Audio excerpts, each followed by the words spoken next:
Permettez-moi d'abord de remercier le Grand Théâtre de m'accueillir une fois de plus aujourd'hui. Et c'est avec un très grand plaisir que je viens et m'adresser à vous les journalistes, les femmes et les hommes de médias. Et je suis content que ça se passe ici au Grand Théâtre. Comme il vient de le dire, ils m'ont fait l'honneur de venir me retrouver à la maison, à Mbunk Bambara, sur la route de Yen, pour me dire que nous vous choisissons, Baba Mal, toi et tant d'autres, pour être des ambassadeurs de ce grand théâtre Doudou Ndiaye Coumba Rose. C'est un très grand honneur que j'ai accepté vraiment avec plaisir. Et depuis lors, ils n'ont pas manqué de me témoigner de leur engagement aux côtés de la culture en général, mais de la musique et de tout ce que moi, en tant qu'artiste sénégalais, je m'efforce à initier, à mettre en place ici. L'exemple le plus parfait que je vais choisir, c'est les Blues du Fleuve. Ils ont fait le déplacement pour venir voir ce que c'est les Blues du Fleuve, le festival qu'est les Blues du Fleuve. Et j'ai été agréablement surpris de voir des gens qui étaient avertis par rapport à la culture parce qu'ils ont pu comprendre le sens même d'une organisation qu'on appelle les Blues du Fleuve. Au bord du fleuve Sénégal, que se partagent 4 pays, mais aussi avec d'autres invités qui viennent, bien sûr pour la culture traditionnelle, les jeunes artistes très modernes, comme Mia Guissé, comme Diaba, qui ont fait de très belles prestations au bord du fleuve, qui m'ont accompagné aussi dans la découverte de cet engagement que vous venez de citer.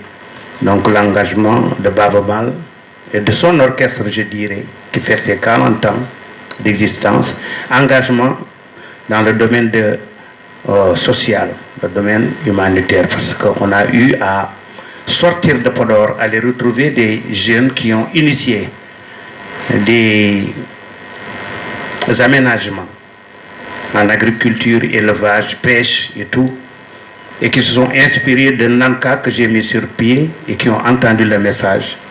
Retour aussi, ils nous ont accompagnés à l'hôpital régional de Ndioum, parce que Nanka, c'est beaucoup de sections, des sections au niveau de l'Europe, la France, les États-Unis, et c'est des sections très dynamiques donc, qui, à leur manière, accompagnent moi mes désirs d'accompagner nos populations. Et ils ont participé à ce don qui a été effectué par Nanka des États-Unis d'une valeur de 75 millions pour l'hôpital de Saint-Louis. L'hôpital de Ndioum, pardon. Donc là, on est ici au Grand Théâtre. J'ai dit à Omar, je ne pouvais pas faire cette organisation sans marquer un point de départ très important qui est un concert ici au Grand Théâtre. Mais il faut noter que la célébration des 40 ans du Dande Lignol n'est pas seulement une célébration d'un jour ou bien d'un seul spectacle. Il y a tellement de diverses choses qu'on aimerait bien partager avec surtout la jeune génération. Je le dis très souvent que le Dande Lignol, en l'occurrence les musiciens du Dande Lignol, qui ont compris très tôt, en rapport avec les fans clubs qui ont été créés en 1985-86, parce qu'avant cela, il n'y avait pas de fans club ici au niveau du Sénégal. Ce sont des amis à moi qui se sont dit, tu t'appelles Dande Lignol, la voix du peuple, nous faisons partie du peuple, nous allons créer des clubs qui vont venir s'asseoir avec toi, pas seulement écouter ta musique, mais discuter avec toi pour essayer d'accompagner cet appel de beaucoup d'associations de développement, d'abord dans la vallée du fleuve, Mauritanie et Sénégal, qui organisaient très souvent des concerts au niveau du stade Amadou Barry, presque chaque week-end. Bien les grandes soirées de Tabaski ou de Korité. Il fallait quand même que ça soit assez très bien organisé. Et c'est Fans Club, il y a Hadi Gadio qui est là parmi nous, qui fait partie d'un des premiers membres. Et ils ont appelé cela Fans Club dans les Lénions. C'est après cela qu'on a vu que beaucoup d'autres orchestres ont créé leur Fans Club. Ça fait partie des choses qui ont été initiées avec l'arrivée du Dan les Lénions sur la scène nationale ici.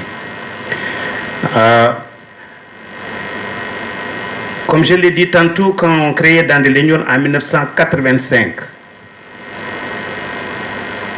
il y a eu un engouement formidable de la part de ma communauté, la communauté des Halpulaar, que je remercie. Il y a eu quelques réticences, bien sûr, parce qu'on me connaissait déjà dans la musique traditionnelle et c'était très, très bien apprécié. Nous, les Halpulaar, nous sommes très conservateurs. Ça faisait tellement bizarre de voir Babou Mal et Mansour Seck et Mbassou qui étaient au Lasli Fouta, qui ont initié Guélitare Fouta, qui ont fait des enregistrements à la radio sénégalaise, l'ORTS avec Samba Thiam, que nous remercions, qui a cru depuis le premier jour qu'il s'est dit que Babou Mal peut aller très loin. Cette communauté ne pouvait pas comprendre que je puisse quand même laisser un peu de côté les Hodou, donc le Khalam, et les djembés et consorts, et dire que je vais jouer avec des guitares électriques, une batterie, un clavier. Donc Hilaire Chabiari, Assondou, c'est tous les autres sont arrivés. Et c'était difficile de les convaincre qu'il fallait, pour être plus efficace aussi, être présent dans la musique moderne sénégalaise d'abord. Je ne savais pas qu'on pouvait sortir du Sénégal. Je me disais qu'il fallait qu'on entende la musique Halpulaar. Comme on entendait la musique des autres, il y avait Watu Sita, il y avait Number One, il y avait Baobab, il y avait Youssou, Chon qui était à Baobab et consorts. J'ai dit que bon, c'était possible pour moi aussi. Et c'est comme ça qu'on a créé le Dan de Lénions, au sortir de Wandama. Wandama, je pouvais y être, et là, il m'a beaucoup aidé, m'a beaucoup accompagné, mais ce n'était que Babou Mal et 4 musiciens. Je ne pouvais pas avoir Mbassou, je ne pouvais pas avoir Mansour Seck. Alors que mon rêve d'être musicien, de parler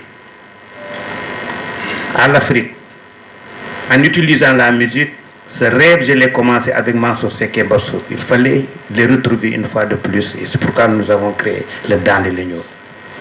Ça a été, comme vous l'avez dit, des hauts et des bas.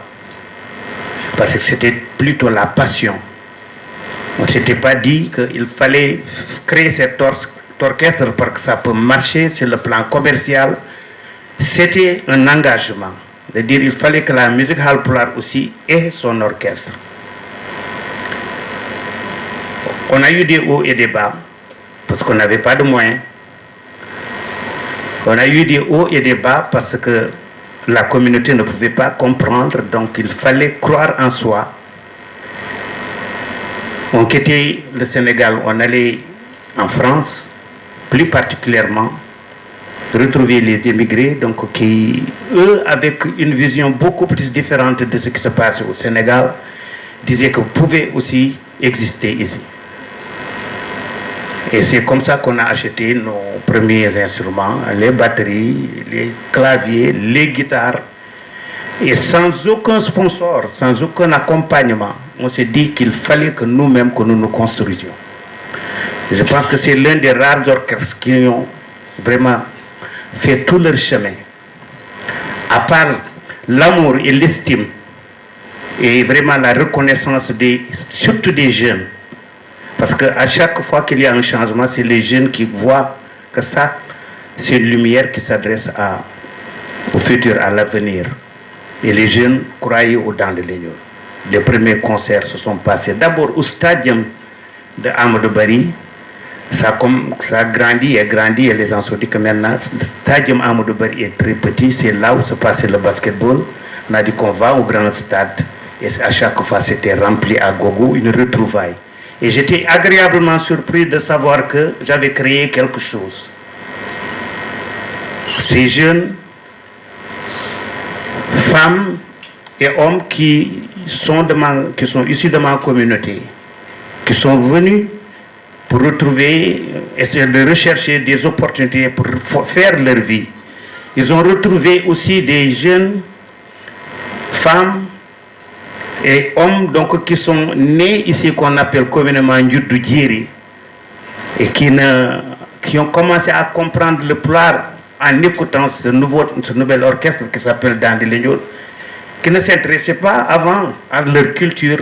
Mais quand le Dande Leñol est venu, chacun d'entre eux a dit, maintenant nous avons quelqu'un qui nous représente, nous allons le suivre, nous allons écouter sa musique, peut-être nous allons apprendre de plus en plus d'où nous venons, ce que nous représentons dans la marche du monde.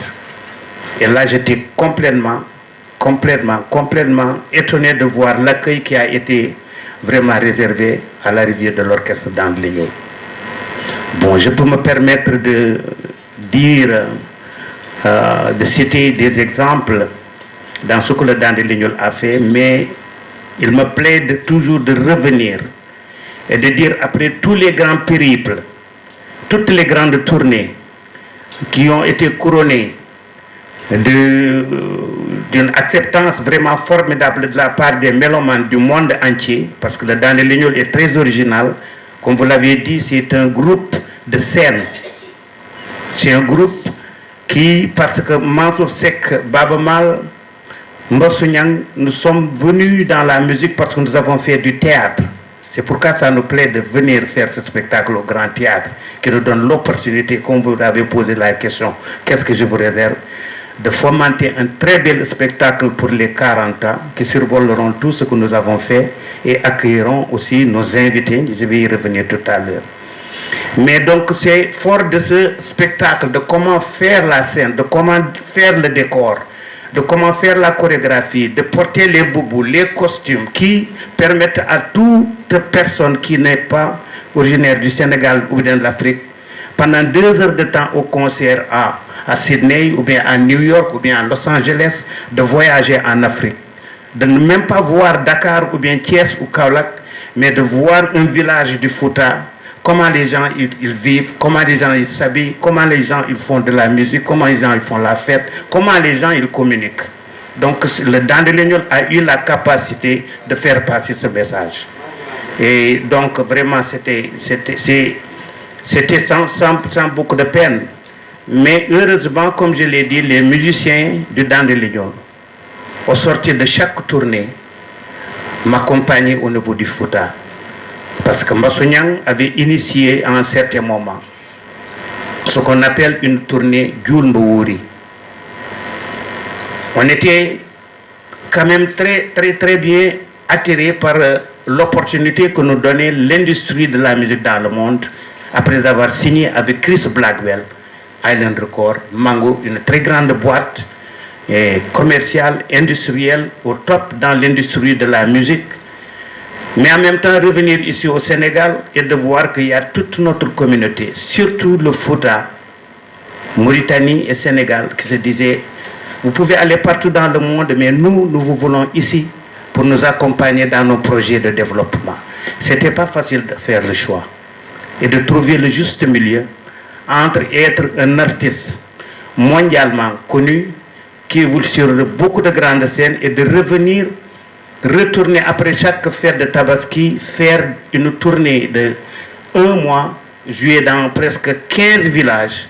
Dans chaque village, on fait 2 jours, 2 nuits. Et pendant ces nuits, on joue d'une façon très traditionnelle. Les gens arrivent peut-être à 3 heures du matin, 4 heures du matin, parce que c'est de rigueur.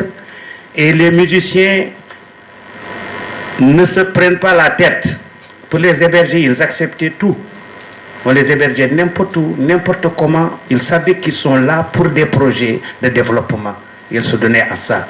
Cet équilibre, j'ai pu l'avoir avec la complicité des musiciens du Dande Leñol. Je les remercie du fond du cœur. Et c'est pourquoi tout récemment, j'ai fait beaucoup d'appels en direction de ma communauté, de leur dire pour la célébration de ces 40 ans, j'aimerais bien que la communauté Halpulaar, surtout du Fouta, vienne dire merci à ces musiciens qui ne sont pas pulaar. Massamba Diop n'est pas pulaar. Assane Ndoye n'est pas pulaar. Bada Seck n'est pas pulaar. mais ils se sont donné corps et âme pendant 40 ans pour faire rayonner la culture pulaar. Donc je pense que la communauté leur doit quelque chose. Mais le Sénégal aussi, nous devons remercier ce pays qui a beaucoup de grandes figures dans la musique moderne, dans l'industrie même de la musique, je dirais. Je salue mes amis, mes compagnons, Omar Pène, Thione Seck, Ismaël Lô, Kiné Lam et tant d'autres. Mais je salue Youssou Ndour, qui est mon invité pour la célébration des 40 ans ici au Grand Théâtre. J'ai voulu aussi parce que à chaque fois que l'artiste sort, il faut qu'il soit interpellé par les moments, les instants du jour. Et je pense qu'il y a beaucoup d'incompréhension parfois entre nos pays. Et nous voulons que cette année-ci, que le Dan de Lignol donne le ton pour s'atteler dans la cohésion sociale, l'intégration africaine. Et c'est fort de cela que je me suis dit qu'il fallait inviter quelqu'un qui a accepté d'office Sekouba Bambino, de la Guinée et aussi de la culture mandingue. Ces deux grandes figures vont me rejoindre ici, Inch'Allah, sur la scène du Grand Théâtre, le 11 octobre.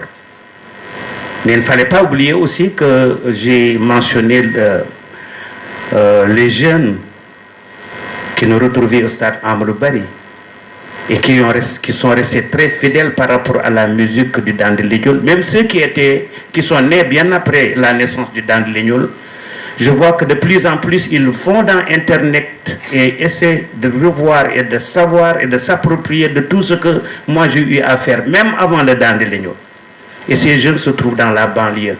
Et c'est pourquoi nous avons dit le 25 octobre, nous faisons un concert à l'arène nationale de Dakar pour permettre à ces jeunes facilement de venir faire la fête avec tous les autres jeunes de leur génération, authentiques, Alvaïs, Miyagissé, Ngaka Blindé. Je pourrais dire tous les jeunes donc, qui sont là parce que moi j'ai eu la chance, et je ne sais pas pourquoi, que ce soit ma génération, les jeunes générations, ils ont tous un très grand respect envers moi. Et je les remercie du fond du cœur, parce que d'habitude, ça ne se passe pas comme ça dans l'industrie de la musique. Ça se bouscule. Et je les remercie du fond du cœur. Et j'ai pris le bon Dieu que la carrière que le Dan de Lignol a eu à avoir, les nominations, les consécrations, les grandes rencontres, comme les rencontres avec Nelson Mandela, avec tant d'autres dans le monde qui m'ont marqué et qui m'ont motivé. Des films comme Black Panther, je souhaite et je prie pour que cette nouvelle génération, je crois en elle, c'est une génération qui est très dynamique, et l'Afrique aussi regorge de musiciens de talent. Je viens du Nigeria il n'y a pas longtemps où j'ai fait quelque chose avec Flavor, et nous avons beaucoup de jeunes musiciens qui peuvent quand même faire de plus grands et de plus beaux jours de la musique africaine dans le monde. En tout cas, le Dan de Lignol vous remercie, vous les journalistes, parce que nous ne pouvons pas nous adresser à notre public sans vous. Nous ne pouvons pas nous adresser aux autorités sans vous, parce que nous avons des doléances, nous avons des engagements, nous avons initié des projets, et tout cela ne peut pas aller sans nos autorités. Mais vous nous permettrez quelque part d'élever la voix et de nous adresser à ces autorités. Mais en même temps, la célébration du Dan de Lignol, c'est tout simplement pour dire merci. Merci à tous ceux qui ont été là. Même ceux qui ne peuvent pas venir à la soirée, mais qui ont cru au Dan de Lignol, qui ont fait des prières, qui nous ont accompagnés, qui nous ont accueillis à New York, au Japon, un peu partout, et qui ont amené d'autres communautés, d'autres personnes qui ne connaissaient pas la musique africaine et qui les ont mis au devant de la scène à chaque concert pour les permettre d'apprécier et de retourner acheter nos CD et de retourner aussi faire la promotion de notre musique et la promotion de la musique africaine. Et donc nous voulons, par cette organisation des 40 ans, dire merci à toutes ces personnes. à ces personnes qui nous ont soutenus. J'ai cité l'autre jour à ITV, ou Moussa Lamatatal, Fatimata Salniwa, qui ont compris très tôt qu'il fallait accompagner cet artiste, ce groupe, et qui ont tout fait pour que nous puissions quand même rayonner dans le monde, malgré les hauts et les bas. Nous avons perdu, il y a un album que je vais sortir, je pense que ça va sortir le 8, qui est déjà prêt, avant l'anniversaire, que j'appelle, je voulais l'appeler gâteau d'anniversaire. On a discuté un peu, on s'est dit on l'appellerait cadeau d'anniversaire, ce ne sera pas payant. Les gens peuvent downloader, écouter, utiliser, déguster, sans modération. Et c'est un cadeau que je vais donner, par exemple, au Mélomane. Et dans cet album, je me suis retrouvé à dire une phrase que Bob Marley avait dite. Dans le chemin, j'ai dit dans le texte en poulard, dans le chemin de la vie, on a eu de très bons amis. Mais dans le chemin de la vie aussi, on a perdu de très bons amis. C'est une chanson que j'ai dédiée à Mbassounyang et Mansour Seck. Mais au-delà de Mbassounyang et Mansour Seck, ce sont Sidiki Kouyaté, c'est Kaounding, c'est Tognalo, c'est tout récemment Assandou Sissé. Donc c'est des gens qui ont participé au rayonnement du Dan de Lignol.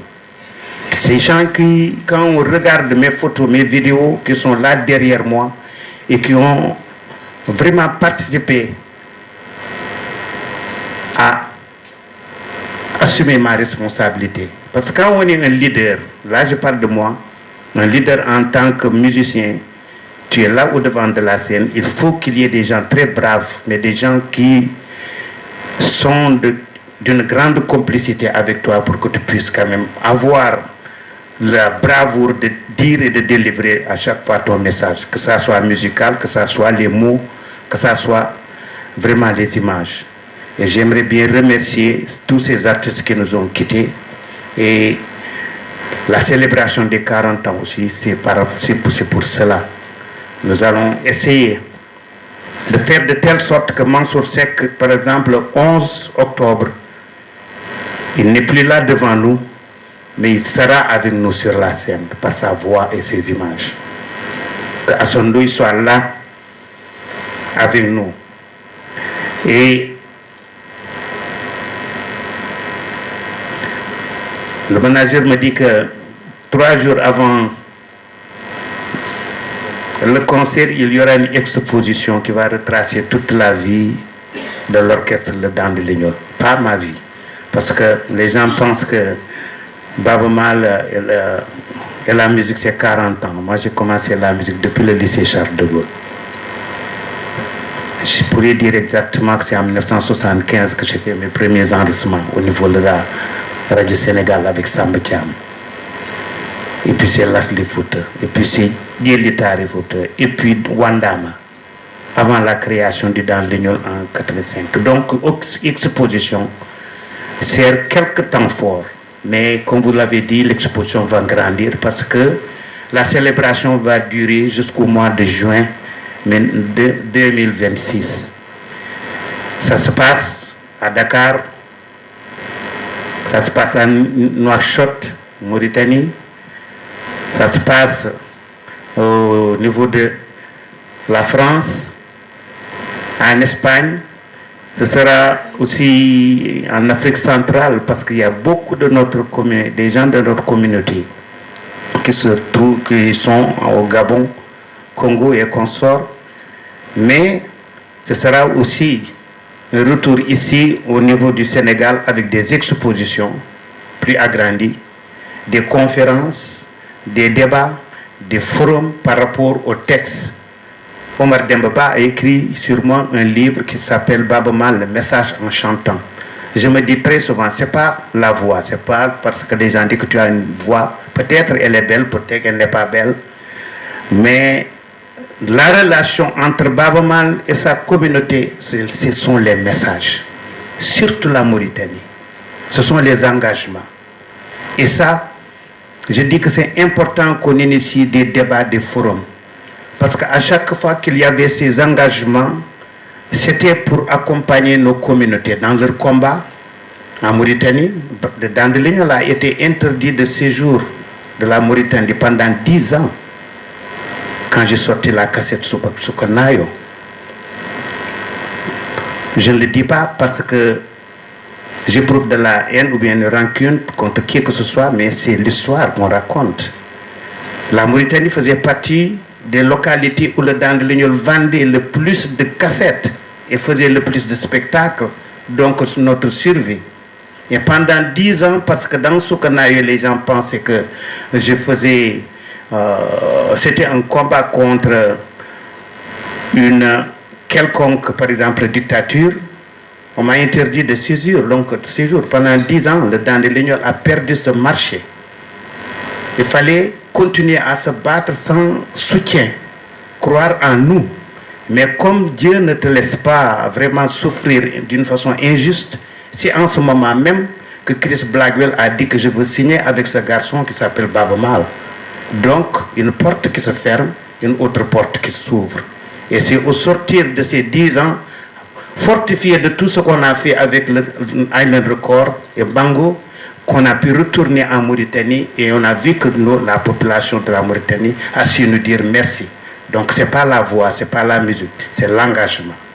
Mais quand on le faisait, il y a beaucoup de jeunes qui n'étaient pas là, qui peuvent même se demander qu'est-ce que le Dandelignon a fait. Mais avec ces expositions, ces jeunes pourront savoir exactement l'engagement que Baba Mal et les musiciens du Dandelignon ont pu à réaliser, à faire en direction de ces communautés. Donc ce n'est pas seulement que la musique. C'est au-delà des salles de classe, des banques de céréales, des postes de santé, avec l'argent que les gens auraient compté des concerts donnés au stade Amadou Barry. Donc il y a aussi tous ces engagements. Mais merci aussi au système des Nations Unies, qui en certains moments a entendu la voix de Chris Blackwell et de Djibril Diallo, du PNUD, qui m'ont dit que Babama, tu deviens une star planétaire, ta voix, on l'entend partout, comme dit Mandela, il arrive là où la voix des politiciens ne peut pas arriver. Il faut l'utiliser pour parler de ton continent, comme Angélique Kidjo le fait, comme dans d'autres le fait. Et ça, je pourrais dire, je dois dire merci au système des Nations Unies pour m'avoir permis aussi, au-delà de la musique, de m'engager. Et tout récemment, nous avons fait un voyage en Arabie Saoudite. On nous a permis, avec le Saudi Arabia Initiative, de planter des arbres au niveau de ce grand projet, au niveau de l'Arabie Saoudite. Et de ce projet a accompagné aussi la lutte contre la déforestation ici au niveau du continent, avec leur soutien, le soutien de l'UNCCD, la Convention des Nations Unies pour la lutte contre la désertification. Et ça, je l'ai fait avec ma sœur Inamodia et l'autre ambassadeur du système des Nations Unies, Ricky Kej, qui est de l'Inde. Donc, au-delà de la musique, au-delà de la célébration des 40 ans, c'est pour donner le ton, une fois de plus, à mes engagements sur le plan humanitaire. En tout cas, merci beaucoup d'être venu ici aujourd'hui. Je suis là avec Omar Wade, le manager. Peut-être certaines questions de logistique et d'organisation, c'est à lui de répondre. Mais je suis là devant vous. En tout cas, merci d'être venu sur Nombre nous retrouver. On diara.